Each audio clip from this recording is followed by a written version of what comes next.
Yeah, it's nice to meet each other in our second lesson in our batteries, in which we are going to look on the specific batteries. In this case, we're going to look on what we call primary cells. If we have already highlighted, we have said that primary cells, these ones themselves, they can only supply a current and cannot be recharged. And we understand that they are disposable and are discarded once they stop working.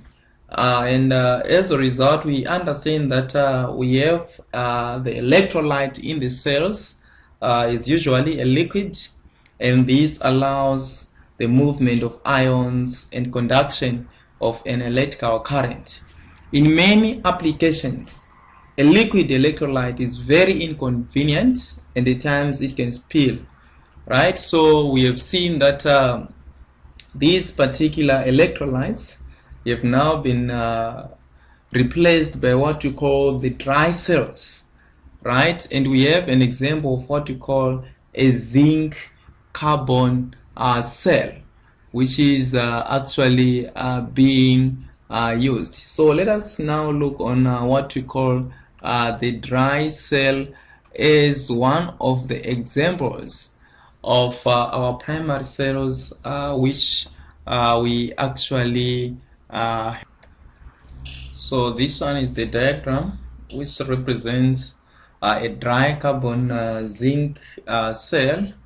We normally say that this one is the name given to a dry cell called a Lancashire cell because it was invented by Georges Lancashire, right? Maybe you just need the spelling for the name of the one who designed this particular cell, right? We understand that he was called Georges Lancashire, and he invented this particular dry cell in 1876.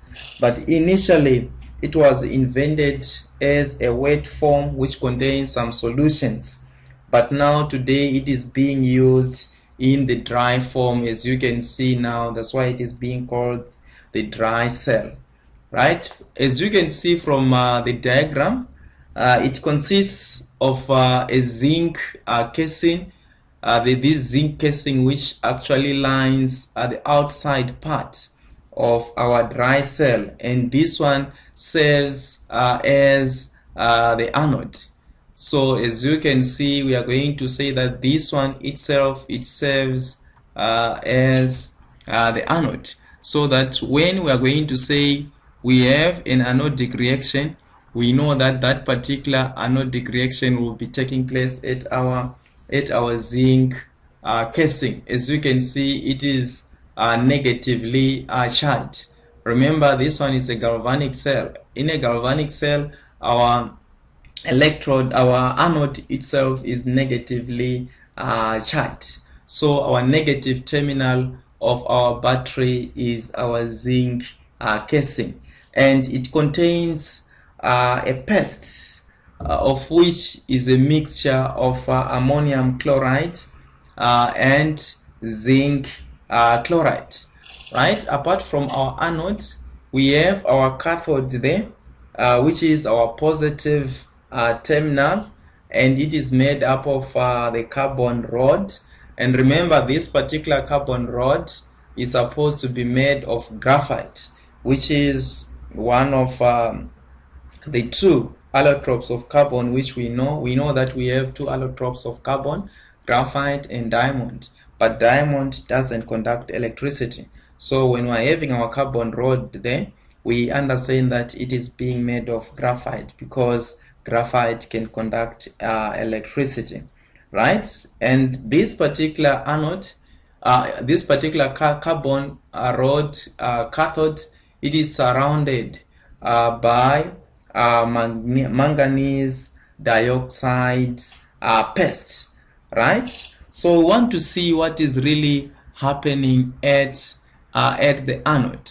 So now let us see what's happening at at our anode there, right? So at the anode, we see to that electrons are released and the zinc casing becomes negative.